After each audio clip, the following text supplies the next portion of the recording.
Welcome to the deep dive. Okay, today we're going to really focus in on Whipple's disease. hmm If you're revising for the MSRA, this is definitely one you'll want to have a good handle on. It's rare, sure, but understanding it really helps. Absolutely. It's a classic example, really, of a systemic infection from one specific bug. We've got our revision notes here, and the plan is simple. Pull out the absolute core stuff you need to know about Whipple's.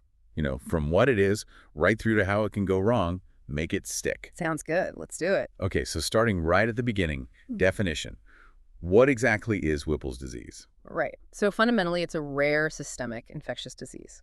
The culprit is a bacterium called Tropheryma whipplei. Tropheryma whipplei. Got it. And while we often think of it affecting the small intestine first, and it does, Right. the key thing is that it can and often does affect many other parts of the body. It's systemic. Systemic. Okay. Mhm. And our notes mentioned some key characteristics, things like weight loss. Yeah, definitely. Weight loss is a big one. Often a chronic cough, too, which can seem a bit random. And problems absorbing fat, so fat malabsorption. And lymph node involvement, too. Yes, lymphadenopathy is common. And it's interesting, the actual bacterium, Tropheryma whipplei, wasn't even identified until 1992. Really? That recent? Wow. Yeah, and Yeah. we think it's probably acquired enterically, so likely ingested somehow. Okay. And are there specific groups who seem more prone to getting it? Well, the notes point to a couple of things. It seems to be more common in people who are HLA-B27 positive. Ah, the HLA Association. Exactly. And also, typically, it affects middle-aged men more often. Middle-aged men, HLA-B27. Okay, that helps paint a picture.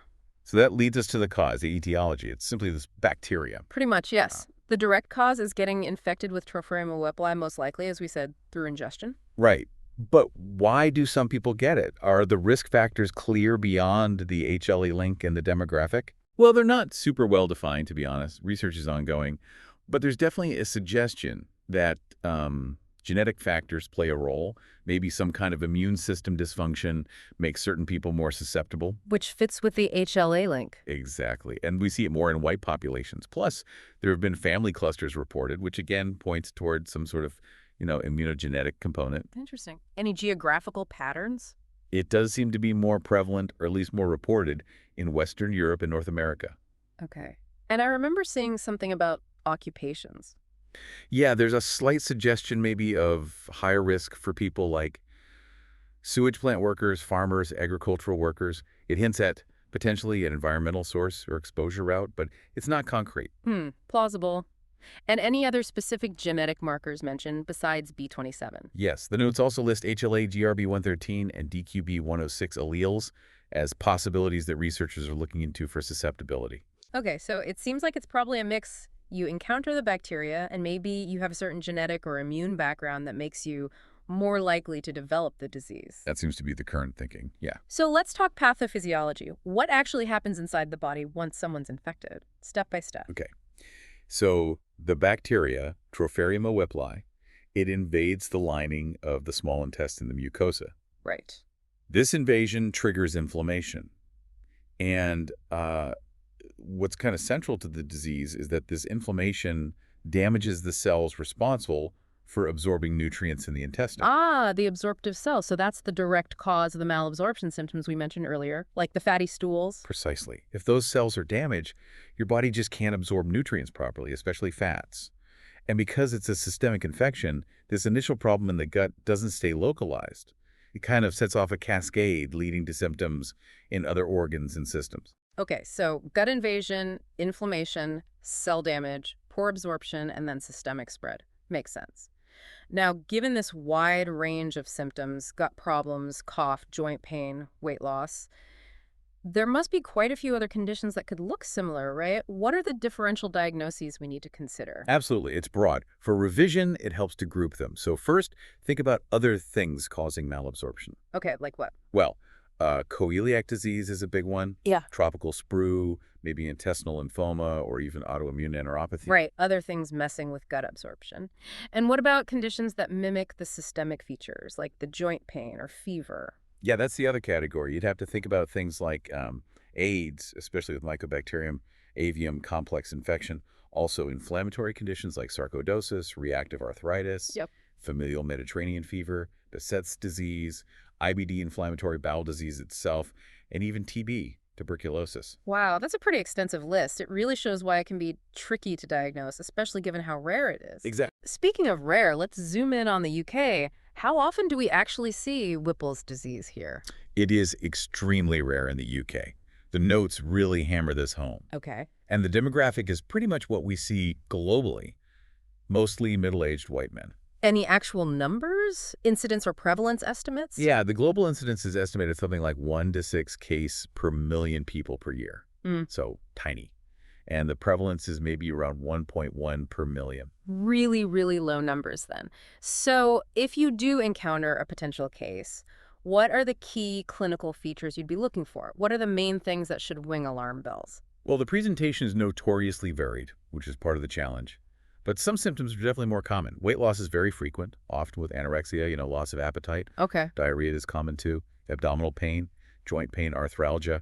You might see a low-grade fever that comes and goes.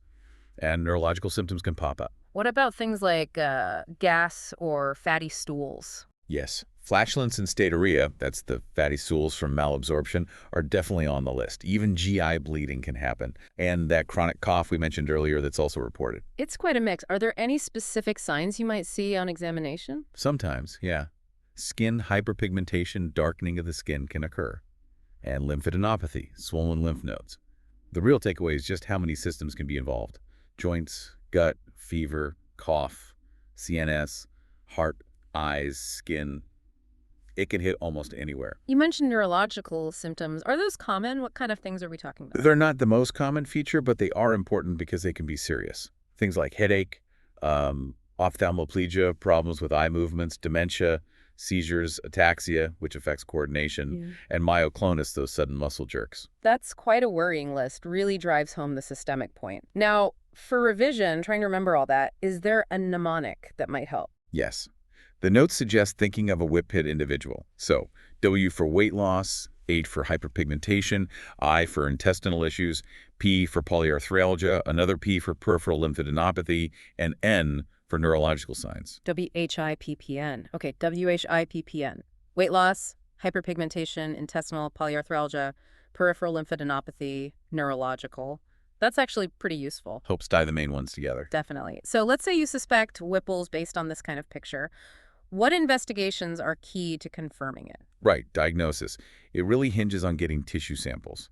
So endoscopy, looking into the gut with a camera and taking biopsies, is crucial, specifically from the jejunum or duodenum, the upper parts of the small intestine. Okay, biopsies are key. What else? PCR testing is very important now, looking for the bacterial DNA, Tropheryma whipplei DNA, usually targeting the 16's RNA sequence. And then, of course, looking at those biopsy samples under the microscope, histopathology. Are imaging tests like MRI useful? They can be helpful to see the extent of organ involvement, say, if there's concern about brain involvement. But they aren't diagnostic for Whipple's on their own. You need the tissue or the PCR.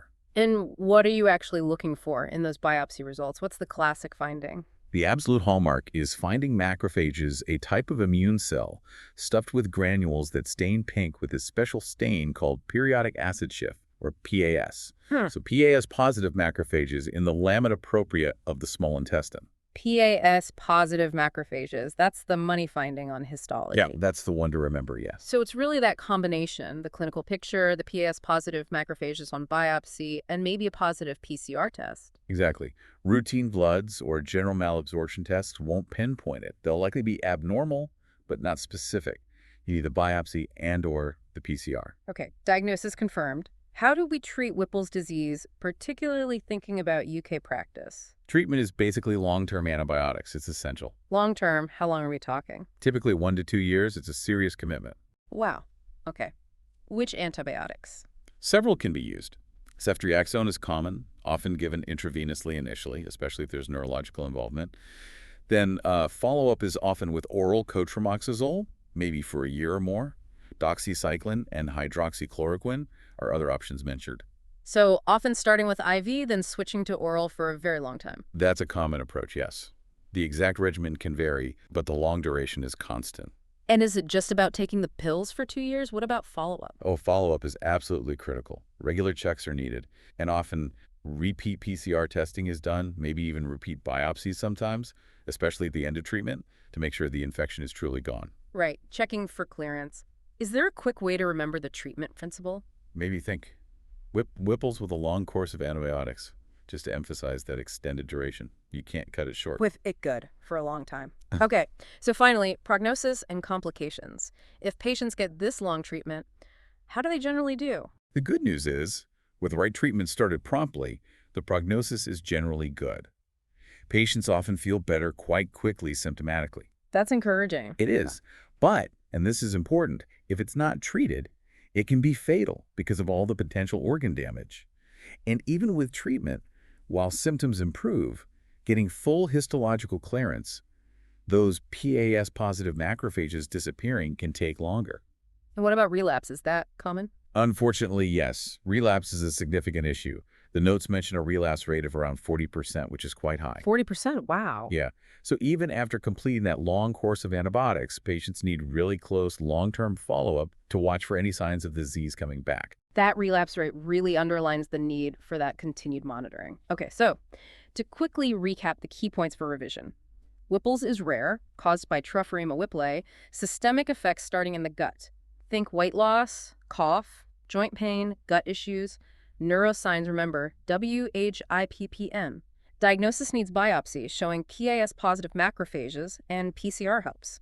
Treatment is long-term antibiotics, often 1-2 years, like ceftriaxone, then cotrimoxazole, and crucial follow-up is needed due to that high relapse risk. That covers the core information nicely, yeah. High index of suspicion needed in the right context. Absolutely. And maybe a final thought for you as you're revising. Thinking about Whipple's really makes you appreciate how interconnected everything in the body is, how one little bacterium can cause such widespread havoc. It kind of makes you wonder about the longer-term effects of any chronic infection, doesn't it? Something to ponder. Definitely food for thought. And if you are looking for more resources for your MSRA revision journey, do check out paththe.MSRA.com and also freemsra.com. Thanks so much for joining us for this deep dive into Whipple's disease.